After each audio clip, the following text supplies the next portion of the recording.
श्री गणेशाय नमः। ओम गम गणपते नमः। ब्रह्मांड पुराण अध्याय 39वां। परशुराम कृत भद्रकाली स्तुति। वशिष्ठ जी ने कहा कि राजा मत्स्यराज मंगल के गिरने पर युद्ध विशारद महाबली राजा कार्तवीर्य ने अपने अन्य राजेंद्रों को प्रेरित किया। तब राजेंद्र बृहद्वल, सोमदत्त, विदर्भ, मिथिलेश्वर, निशाधिपति तथा मगध नरेश सब अनेक प्रकार के युद्धों में कौशल वीर एवं अभिमानी राजा लोग हेयाधिपति कार्तवीर्य की आज्ञा से परशुराम से युद्ध क्षेत्र में युद्ध करने के लिए आ गए।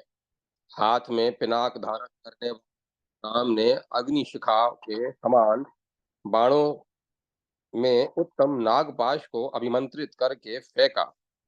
उस अस्त्र को भार्गव ने संग्राम के मुख्य भाग पर फेंका था, परंतु महाबली सोमदत्त ने उसे गरुड़ अस्त्र से खींच लिया। उसके बाद शत्रु को मारने वाले क्रुद्ध महाभाग राम ने भगवान रुद्र द्वारा दिए शूल से सोमदत्त को मार डाला और फिर वृद्ध दल को गदा से और राजा विदर्भ को मुट्ठी से, मिथिलेश्वर को मुदगर से तथा निशाधिपति को शक्ति से, मगधाधिपति को चरणाघात से तथा सैनिकों को अस्त्र समूहों से मारकर संहाराग्नि की आंधी में समस्त सेना को मारकर महाबली परशुराम ने कार्तवीर्य पर आक्रमण कर दिया।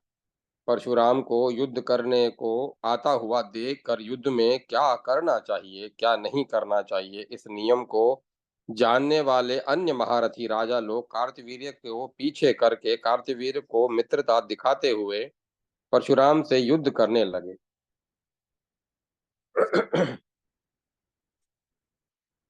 कान्य,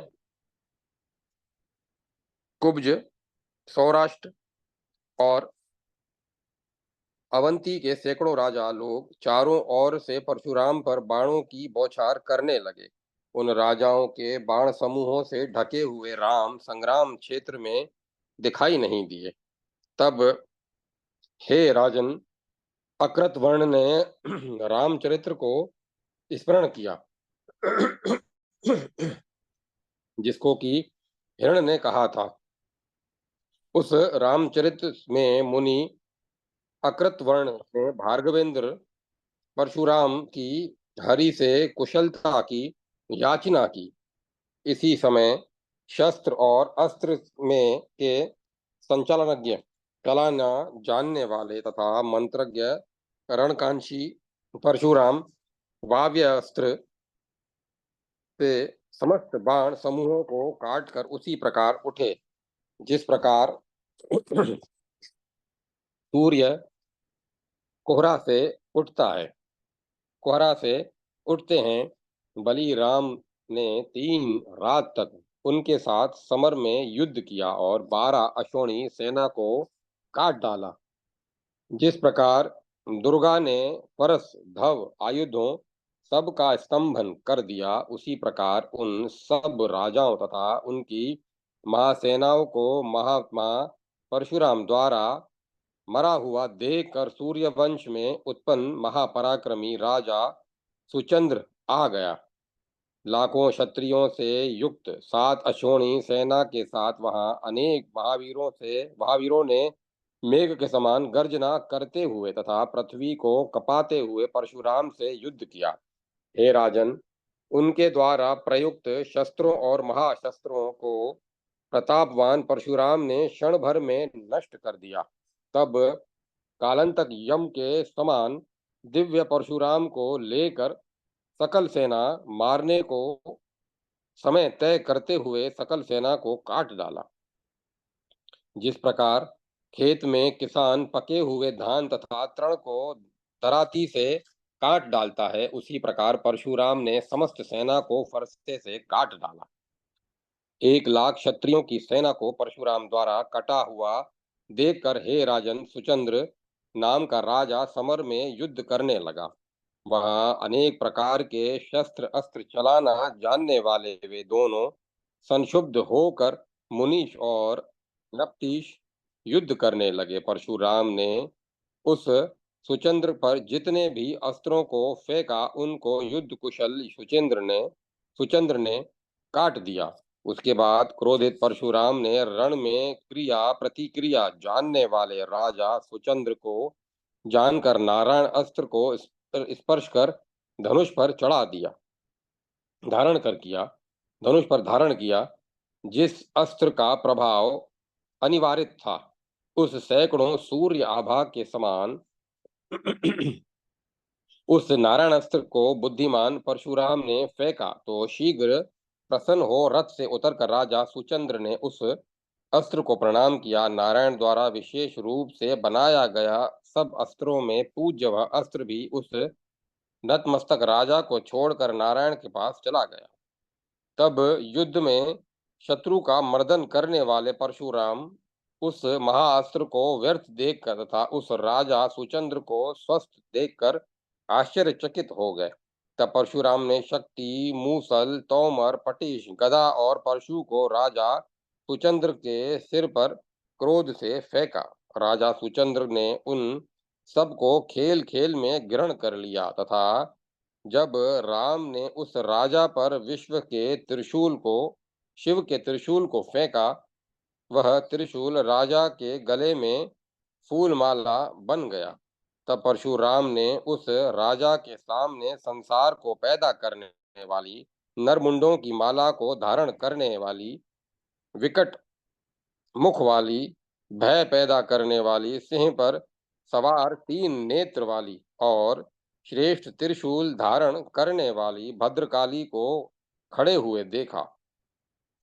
यह देखकर शस्त्रास्त्र छोड़कर राम उनकी स्तुति करने लगे। परशुराम ने कहा, हे शंकर प्रिय, संसार को पैदा करने वाली सकलनकृत अंगों वाली आपको नमस्कार है। अनेकों आभूषणों से युक्त सिंह पर चलने वाली, हे शरणागत की रक्षा में तत्पर रहने वाली, दक्ष की संतान, हिमालय से उत्पन्न होने वाली,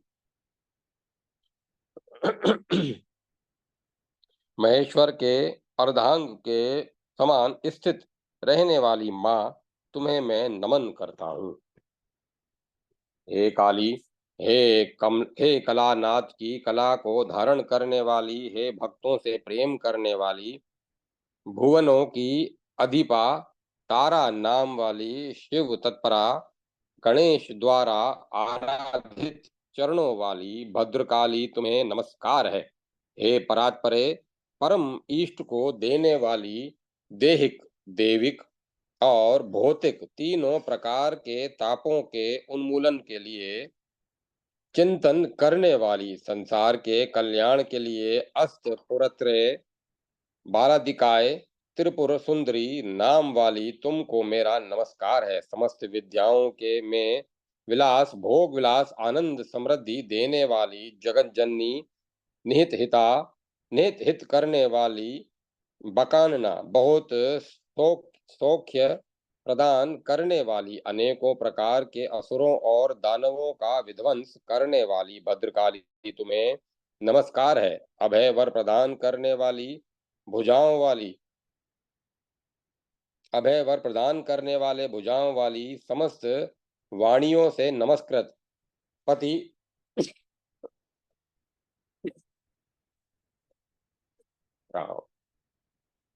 पित्त वस्त्र वाली, वायु की भांति शीघ्र गमन करने वाली, शुभ वर प्रदान करने वाली, शिव जी द्वारा स्तुति की गई, हे भद्रकाली, तुम्हें नमस्कार है।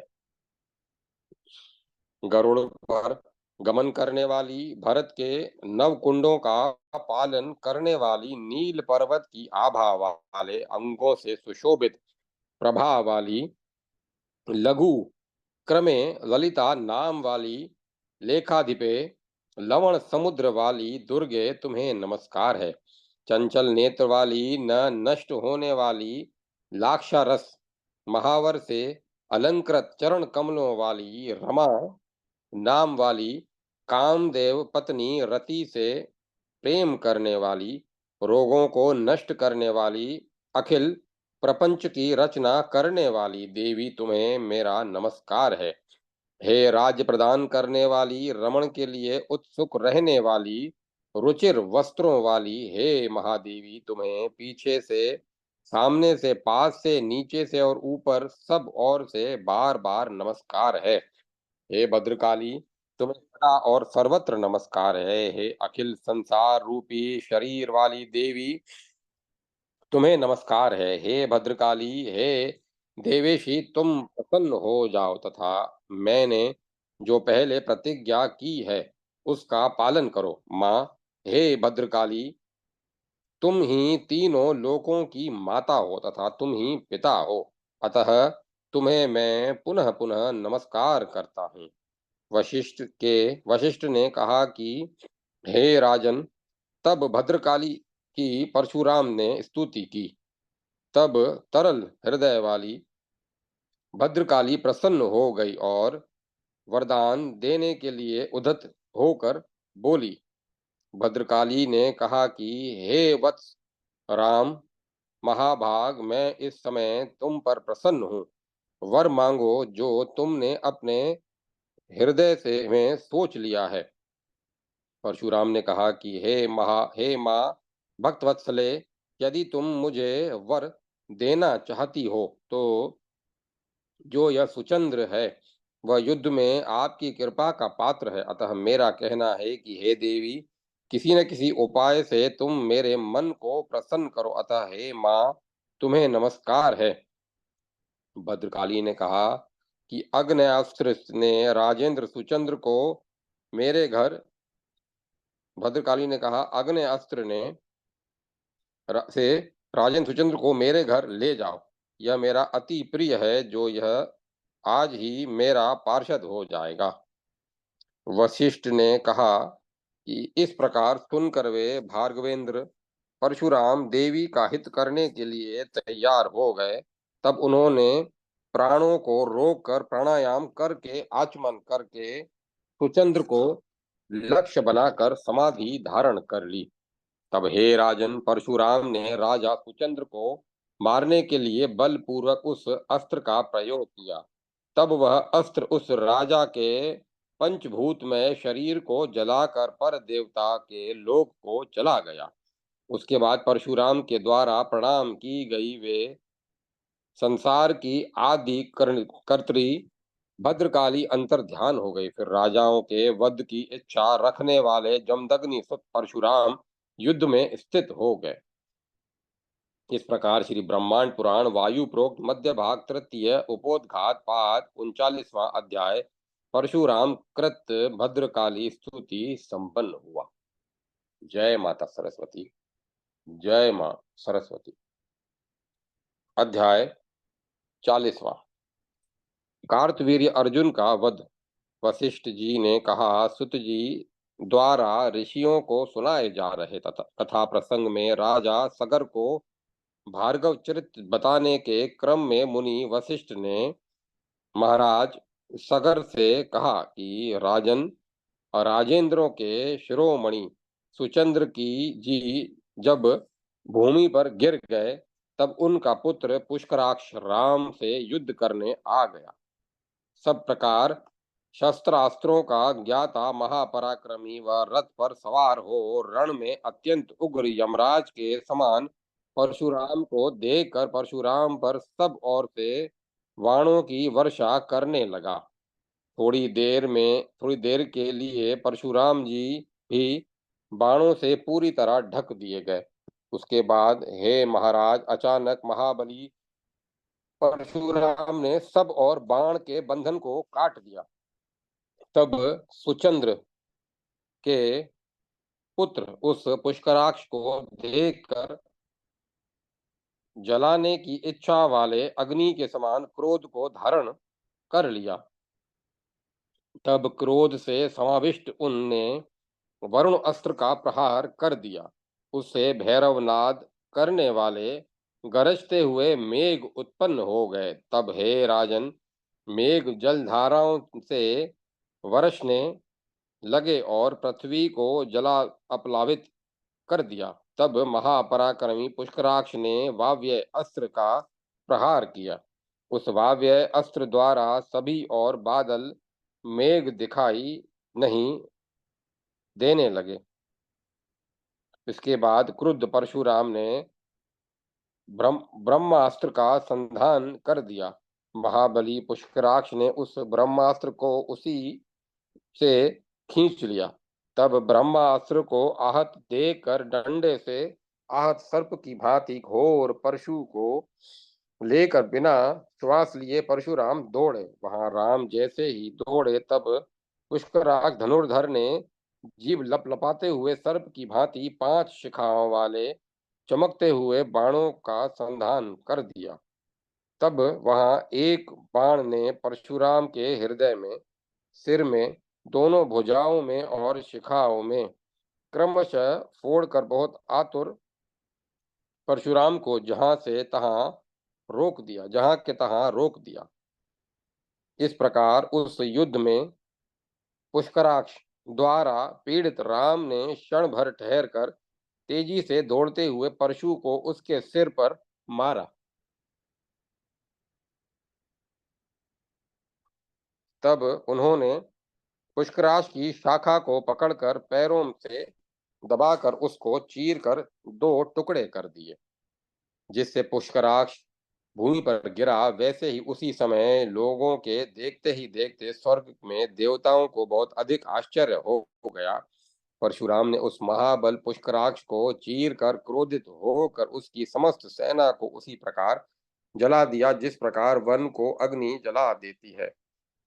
जिधर जिधर मन और वायु के समान पराक्रम करने वाले भार्गवेंद्र परशुराम परशु लेकर प्रहार करते हुए दौड़ते थे, उधर उधर घोड़े, रथ, हाथी, मनुष्य कटे हुए शरीर वाले होकर गिर जाते थे।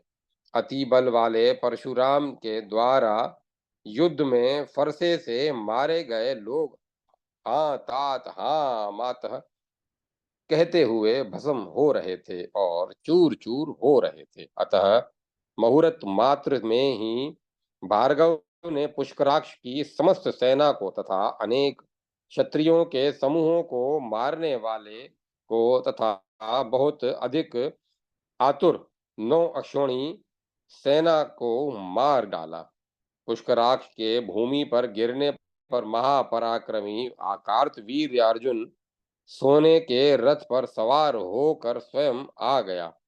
अनेकों प्रकार के शस्त्रों से युक्त, अनेकों प्रकार के रत्नों से ढके हुए 4000 हाथ प्रमाण वाले सैकड़ों घोड़े सहित राजा 1000 भुजाओं से युक्त अनेक प्रकार के आयुध धारण करने वाले राजा कार्तवीर्य द्वारा स्वर्गलोक सुशोभित होने लगा। जैसे ही कोई पुण्यशील पुरुष देहांत के बाद स्वर्ग में आता है, अतः राजा कार्तवीर्य के महापराक्रमी और युद्ध विशारद 100 पुत्र हैं। वे सब पिता की आज्ञा से अपनी अपनी सेना को लेकर संग्राम में स्थित हो गए।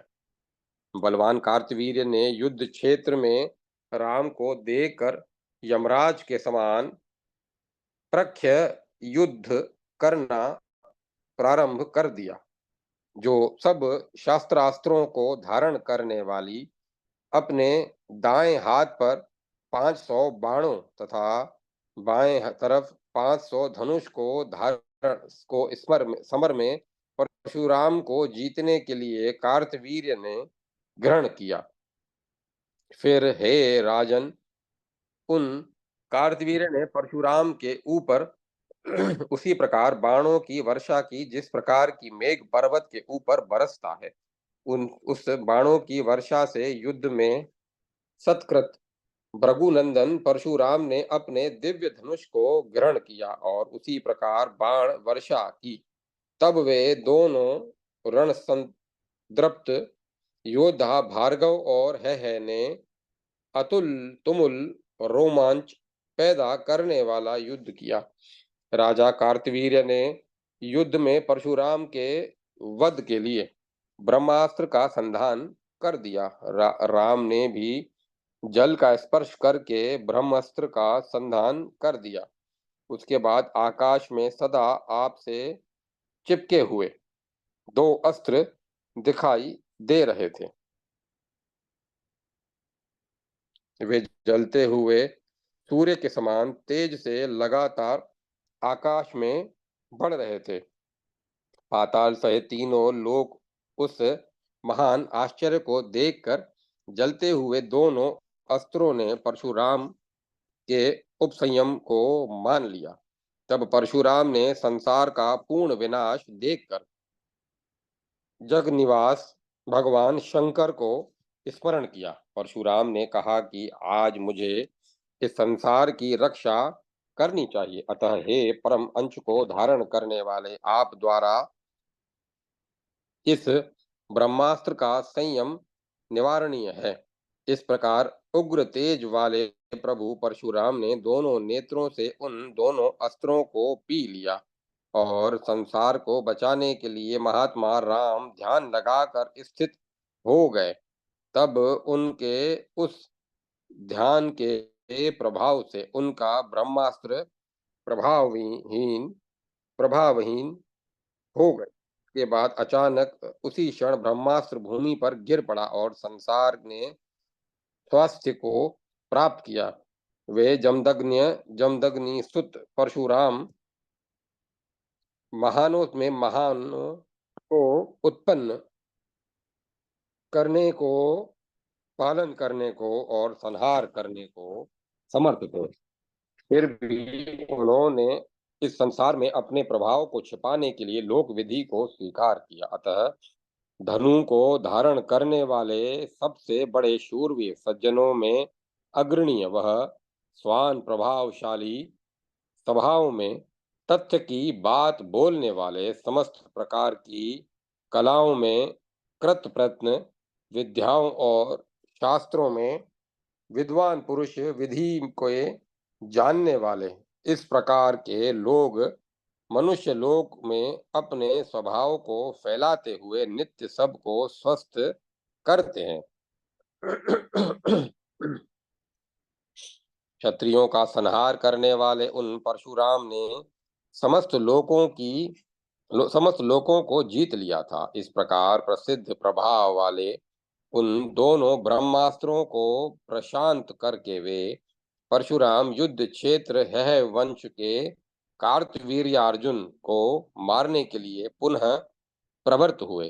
तुणीर से बाणों को निकालकर उसकी उनकी पुंख को धनुष की प्रत्यंचा पर रखकर राजा के दोनों कानों का लक्ष्य बनाकर चूड़ामणि को हरण हरण करने की इच्छा से बाण को चलाया।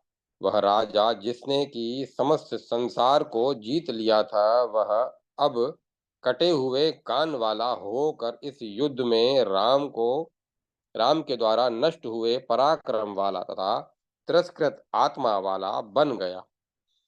क्षण भर में वे धराशायी अंग अंग शरीर होकर गतानुभाव को हो गए।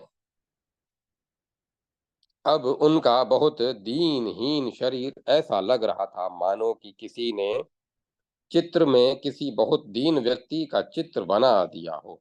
उसके बाद वह राजा जो अपने पराक्रम वैभव और समस्त लोकों में सबसे अधिकता से युक्त था, अर्थात संसार में उसके समान पराक्रमी वैभव और एवं समस्त लोकों में सबसे अधिकता से युक्त था, अर्थात संसार में उसके समान पराक्रमी और वैभव वाला अन्य कोई नहीं था। वह राजा अब सबसे अधिक हीन हो गया।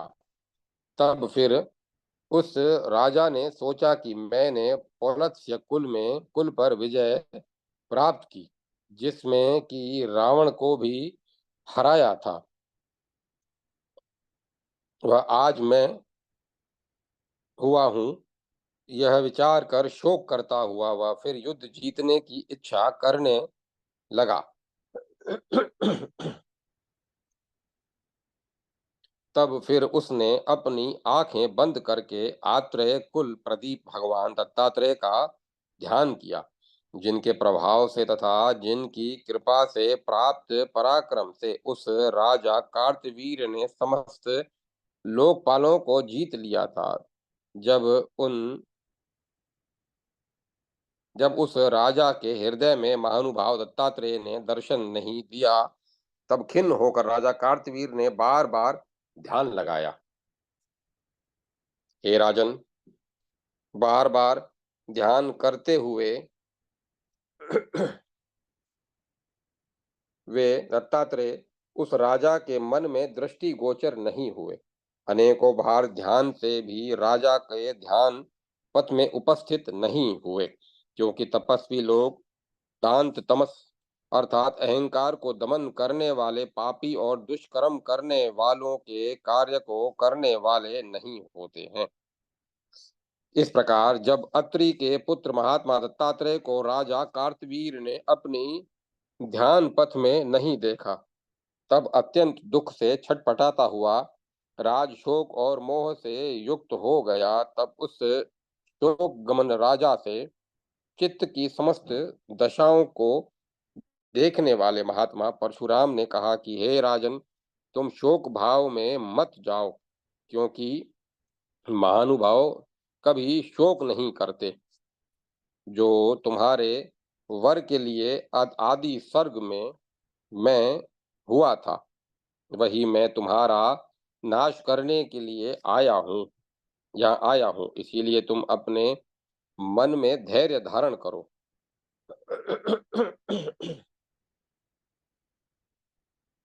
संग्राम के समय दुख की चर्चा नहीं करनी चाहिए। परशुराम ने कहा, हे राजन, सभी मनुष्य अपने किए हुए शुभ और अशुभ कर्मों का फल देवकृत विपाक में भोगते हैं। अन्य कोई भी मनुष्य राजन इस शुभाशुभ कर्मों के फल भोगने के विपरीत नहीं होता, अर्थात कोई भी मनुष्य शुभ कर्म का अशुभ फल तथा अशुभ कर्म का शुभ फल प्राप्त नहीं करता। जब तक तुम्हारे बहुत से जन्मों से सिंचित सुपुण्य थे, तब तक तुम दत्तात्रेय के योग्य पात्र हैं रहे। आज जो तुम यहाँ अर्जित दुष्कर्मों के फलों को भोगो, अरे दुर्बुद्धि, तुमने मेरे पिता का अपमान किया, जिस कारण से तुम्हारे कान काट लिए गए, तथा देखो मैंने तुम्हारे कानों की चूड़ामणि को हरते हुए तुम्हारे यश को भी नष्ट कर दिया। इस प्रकार कहकर महात्मा परशुराम ने धनुष पर बाण रखकर प्रत्यंचा खींचकर लाघव के साथ राजा कार्तवीर्य पर बाण को मारा। तब उसकी मणि कटकर परशुराम के पास पहुंच गई। तब मुनि जमदग्नि सुत परशुराम ने इस क्रम को देखकर उस है वंश को धारण करने वाले कार्तवीर्य अर्जुन युद्ध में ब्राह्मण शत्रु परशुराम को मारने के लिए पुनः आयुध लेकर लड़ने को तैयार हो गया। तब वह शूल शक्ति गदा चक्र खड़क पटिश तोमर आदि अनेकों प्रहारों से परशुराम को मारने लगा, परंतु उन परशुराम ने फेंके हुए उसके समस्त शूल आदि को अपने शीघ्र चलने वाले बाणों से मध्य में ही खींच लिया। तब उस राजा ने जल का स्पर्श कर अग्नेस्त्र का प्रहार किया, तो परशुराम ने वरुणास्त्र से उसको शीघ्र शांत कर दिया। उसके बाद कार्तवीर्य ने गंधर्व अस्त्र का प्रयोग किया, जिसको परशुराम ने वाव्य अस्त्र से नष्ट कर दिया।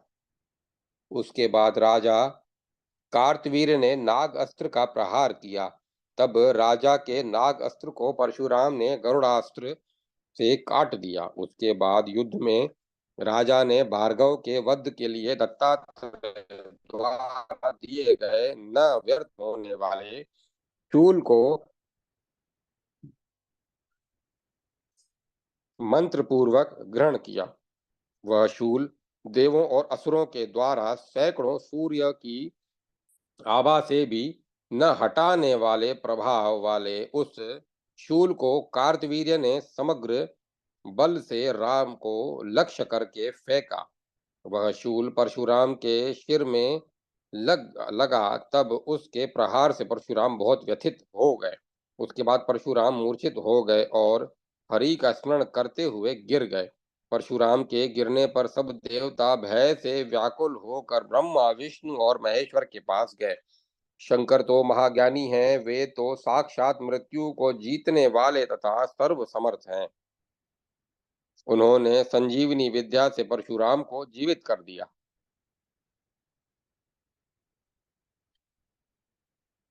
तब परशुराम ने चेतना प्राप्त कर सामने देवताओं को देखा। तब परशुराम ने उन ब्रह्मा आदि को भक्ति पूर्वक प्रणाम किया। परशुराम द्वारा स्तुति की जाने के बाद वे सब देवता शीघ्र ही अंतर्ध्यान हो गए। तब उन राम ने जल का स्पर्श कर उस कवच का जाप किया। उठे हुए और अच्छी तरह रखे गए उस आंख के से जलते हुए के समान शिव द्वारा दिए गए पाशुपत अस्त्र का स्मरण करके परशुराम ने प्रहार कर दिया। उसके बाद उस पाशुपतास्त्र ने उस महाबलवान कार्तवीर्य का संहार कर दिया। दत्तात्रेय के भक्त उस राजा ने भी विष्णु के सुदर्शन चक्र को चलाया, जो परशुराम के शरीर में जाकर भस्मसात हो गया। इस प्रकार श्री ब्रह्मांड पुराण वायु प्रोक्त मध्य भाग तृतीय उपोद्घात पाद 40वां अध्याय कार्तवीर्य अर्जुन वध संपन्न हुआ। जय माता सरस्वती। जय माता सरस्वती। अध्याय 41वां। परशुराम का कैलाश जाना। वशिष्ठ जी ने कहा, जब परशुराम ने कार्तवीर्य अर्जुन का वध कर दिया, तब अपने पिता के घोर वध को देखकर उसके 100 पुत्रों ने शीघ्र ही अत्युग्र परशुराम को अपने पिता की बलि से अलग हटा दिया। वे सब युद्ध धुर्मद, प्रत्येक एक एक अश्विनी सेना से युक्त थे तथा अपने पिता के वध से विक्षुब्ध उन सब ने भीषण संग्राम किया। परशुराम उनके रण विशारद शूरवीर पुत्रों को देखकर परशु लेकर युद्ध में उनके साथ युद्ध करने लगे। भगवान राम ने उनकी 100 अश्वनी सेना को शीघ्र आते ही 2 मुहूर्त मात्र में मार दिया। शेष बची अपनी सेना को परशुराम द्वारा कुठार से ही मारा जाता हुआ देखकर वे सब पराक्रमी राम के साथ युद्ध करने लगे। उसके बाद बलवान राम भी उन सब के मंडल के मध्य गमन करते हुए ऐसे लग रहे थे जैसे चलते हुए पहियों के बीच नाभि चलती है। उस समय उन 100 पुत्रों के बीच घूमते हुए परशुराम युद्ध नृत्य करते हुए के समान सुशोभित हुए और वे गोपियों के मध्यस्थ उनके चारों ओर घूमते हुए कृष्ण की तरह सुशोभित हुए। तब सभी कार्तवीर्य के प्रधान द्रोही देवता लोग अपने अपने विमानों पर चढ़कर वहां आ गए और सब पराक्रमी परशुराम के चारों ओर आनंद से मालाओं की वर्षाएं करने लगे।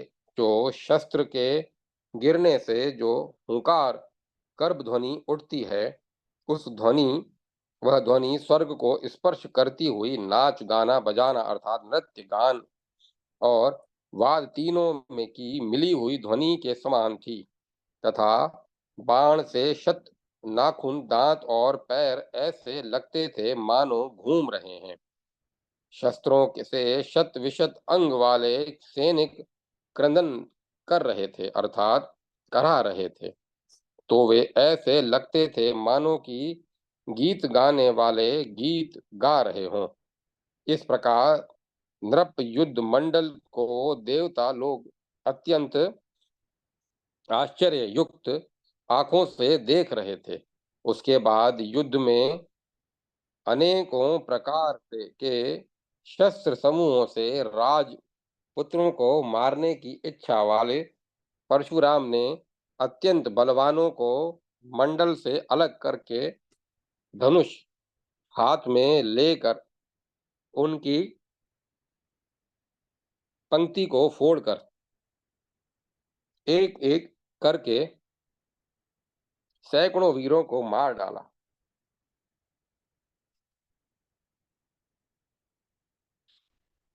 तब उनमें 5 भाग गए। वे थे शूर, वृषास्य, वृष, शूरसेन और विजयध्वज। ये 5 धैर्यशाली राजा थे। वे सब महाभय से घिरे हुए चित्त वाले थे। हिमालय पर्वत के पैरों में जो अंतर्गत वन थे, उनमें अलग अलग चले गए। वे सब अच्छी तरह छिपने के इच्छुक राजा इतने अधिक भयभीत थे कि ऐसे छिप गए कि कोई किसी को न देख सके। युद्ध में राजा कार्तवीर्य की सहायता के लिए आए हुए समस्त राजाओं को मारकर परशुराम की अकृत वर्ण के साथ सानंद आकर परशुराम भी अकृत वर्ण के साथ आनंद आकर नर्मदा में स्नान करने लगे। स्नान करके और नित्य क्रिया करके वृषभध्वज भगवान शंकर की भली भांति पूजा करके वे मनोयायी महात्मा परशुराम अकृत वर्ण के साथ पृथ्वी की रचना करने वाले कैलाशवासी शिव को, गुरु पत्नी उमा को भी, कार्तवीर्य और गणेश जी दोनों पुत्रों को देखने के लिए चल दिए। कार्य पूरा करने वाले आनंद युक्त परशुराम ने उस क्षण कैलाश पर पहुंचकर वहां महती अलकापुरी को देखा। वह नगरी अनेकों प्रकार की मणियों से जड़े हुए भवनों से उपशोभित थी तथा अनेकों प्रकार के रूप धारण करने वाले चरित्र आभूषणों से शोभित थी। वह नगरी अनेकों प्रकार के वृक्षों से भरे हुए वनों और उपवनों से युक्त थी। वह नगरी बहुत लंबे लंबे सरोवरों और तालाबों से सुशोभित थी। अनेक उसके बाहरी भाग में चारों ओर सीता और अलकनंदा नदियों से घिरी हुई थी। वहां पर देवांगनाओं के स्नान के लिए खुला केसर का पिंजरा था। वहां प्यास को दूर करने वाले जल को हाथी पीते हैं। जहां गंधर्वों और अप्सराओं द्वारा साथ साथ सजाए हुए संगीत के सानंद जहां तहां सुने जाते हैं। हे राजन, उस नगरी को देखकर परम आनंद से युक्त परशुराम उससे भी ऊंचे शिखर पर गए जहाँ की शिव जी का घर है। उसके बाद हे राजेंद्र, उन्होंने स्निग्ध छाया वाले महान वट वृक्ष को देखा। उसके नीचे सुसव्य सिद्ध से युक्त श्रेष्ठ आवास को देखा। वहां उस आवास में 100 योजन लंबा तो उसका परकोटा था। वहां अनेकों प्रकार के रत्नों से गणों से घिरे हुए 4 द्वार थे, उन जिन पर नंदीश्वर, महालय, रक्ताक्ष, विकटोधर विराजमान थे। वहाँ पिंगलाक्ष, विरूपाक्ष, घटोधर, भैरव भी थे तथा बाण, रुरूर, भैरव, विरक, वीरभद्र, चंड, भृंगी, ऋटि, मुख, सिद्ध, इंद्रनाथ, रुद्र,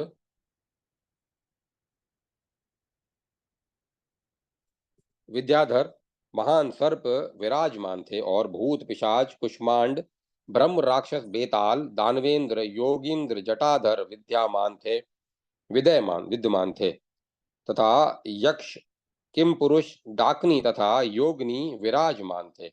उनको देखकर वहां नंदी की आज्ञा से परशुराम सानंद प्रविष्ट हुए। वहां पर परशुराम ने भुवनों से घिरे हुए शिव मंदिर को देखा, जो 4 योजन विस्तीर्ण था। जिनके द्वारों पर वाम द्वार पर कार्तवीर्य और दक्षिण द्वार पर गणेश जी को देखकर परशुराम ने शिव तुल्य पराक्रम वाले उन दोनों को प्रणाम किया। रत्नों से जुड़े हुए सिंहासनों पर रत्न आभूषणों से भूषित मुख्य सभासद क्षेत्रपाल बैठे हुए थे। वहां शिव मंदिर में प्रवेश करते हुए परशुराम को गणेश जी महाराज ने उनसे परिचय पूछा और फिर जानकर कहा कि अभी ठहरो, क्योंकि भगवान शिव इस समय उमा के साथ सोए हुए हैं, अतः वे मैं स्वामी की आज्ञा प्राप्त कर वहां क्षण भर में आकर तुम्हारे साथ प्रवेश करूंगा। अतः हे भाई, इस समय तुम यहाँ ठहरो। गणेश जी के वचन को सुनकर शीघ्रता करने वाले भृगुनंदन परशुराम गणेश जी से बोलने लगे। परशुराम ने गणेश जी से कहा कि हे भाई, मैं अंतःपुर में जाकर जगदीश्वर पार्वती और परमेश्वर को प्रणाम करके शीघ्र ही अपने घर चला जाऊंगा। शंभु की कृपा से मैंने कार्तवीर्य सहस्त्र अर्जुन और उसके पुत्र सुचंद्र को पुत्र सेना और बंधुओं सहित अन्य हजारों भूपालों तथा कंबोज, पवह, शव, कान्यभुज कान्यकुब्ज, कोशलेश आदि मायावी महाबलियों आदि सभी को युद्ध में मार दिया है। इसीलिए यह बताकर तथा प्रणाम करके अपने घर चला जाऊंगा। इस प्रकार कहकर परशुराम गणेश जी के सामने खड़े हो गए। तब वे गणों के अधिपति भगवान गणेश परशुराम जी से मधुर वाक्य बोले। विनायक ने कहा, हे महाभाग, क्षण भर के लिए ठहरो, तुमको दर्शन होगा। आज भ्रांतः विश्वेश्वर भगवान शंकर भवानी के साथ हैं। अतः हे तात, जब दो स्त्री और पुरुष एक साथ एक आसन पर हों, उस समय जो व्यक्ति उनका सुख भंग करता है वह निश्चित ही नरक को जाता है। विशेष रूप से तो ब्राह्मण, क्षत्रिय और वैश्य को, माता पिता, गुरु और राजा को एकांत में एक आसन पर सोया हुआ निश्चित ही नहीं देखना चाहिए। जो व्यक्ति काम भाव से अथवा अकाम भाव से अनेकों रणोन्मुख देखेगा, उस मनुष्य का 7 जन्मों तक निश्चित ही स्त्री वियोग होगा, अर्थात 7 जन्मों तक उसका विवाह नहीं होगा। यहाँ पर यह दोनों के लिए है। स्त्री देखे तो उसे पति नहीं मिलेगा, पुरुष देखेगा तो उसे पत्नी 7 जन्मों तक नहीं मिलेगी। जो व्यक्ति पराई स्त्री, माता, बहन अथवा बेटी, पुत्री की कमर, वक्ष स्थल, छाती अथवा मुख को देखता है वह नीच व्यक्ति है। जो व्यक्ति पराई स्त्री, माता, बहन अथवा बेटी, पुत्री, वह नीच व्यक्ति है। परशुराम ने कहा, अरे, मैंने आपके मुख से क्या अपूर्व वचन सुना। यह वचन आपने भ्रांति से कहा है अथवा हंसी मजाक में कहा है, क्योंकि यह जो कहा वह सब तो कामी पुरुषों तथा बुरे विचारों वालों के लिए है। निर्विकार व्यक्ति तथा शिशु के लिए यहाँ कोई दोष नहीं है। इसीलिए हे भ्रातः, मैं तो अंतःपुर में जाऊंगा। कहना तुम्हारा यह क्या कहना कि ठहरो। हे बालक, जैसा मुझे दिखाई देगा उस समय जो उचित होगा मैं करूंगा। वहां जो माता पिता हैं, क्या वे तुम्हारे ही नाम से निरूपित हैं? क्या वे तुम्हारे ही माता पिता हैं? वे पार्वती और परमेश्वर तो समस्त संसार के माता पिता हैं। तब वशिष्ठ ने राजा सगर से कहा कि हे राजन, ऐसा कहकर वे परशुराम अंदर जाने के लिए तैयार हुए तो गणेश जी ने उठकर रोक दिया। तब उन दोनों में परस्पर वाग युद्ध और हाथापाई होने लगी। परशुराम घुसने लगे, गणेश जी उनको हाथ पकड़कर खींचने लगे। यह देखकर कार्तिकेय तो आश्चर्यचकित हो गए। तब उन्होंने उन दोनों को अपनी भुजाओं से पकड़कर अलग अलग कर दिया उसके बाद शत्रु उसके बाद शत्रु को मारने वाले क्रोधित परशुराम परशु को लेकर मारने को तैयार हुए।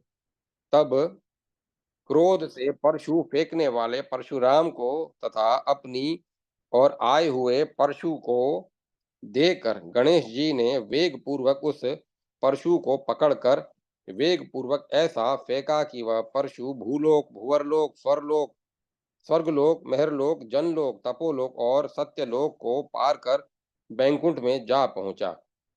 उसके भी ऊपर गोलोक में परशुराम को पहुंचा दिया। वहां पर गोलोक के स्वामी कृष्ण ने जब अपने पुत्र को 7 अधर लोकों में देखा, तब उन उनको निकालकर गर्भ के जल में गिरे हुए को शीघ्र भयभीत और प्राण बचाने की इच्छा वाले परशुराम को वहीं पर जहां थे स्थित कर दिया। इस प्रकार श्री ब्रह्मांड पुराण वायु प्रोक्त मध्य भाग तृतीय उपोद्घात पाद 41वां अध्याय परशुराम का कैलाश जाना संपन्न हुआ। जय माता सरस्वती। जय माता सरस्वती। ओम नमः शिवाय। ओम नमो भगवते वासुदेवाय। ओम नमो नारायण। ओम श्री लक्ष्मी नारायण नमः। ओम तत्सत। ओम तत्सत। ओम तत्सत। अब कथा को विराम दिया जाता है।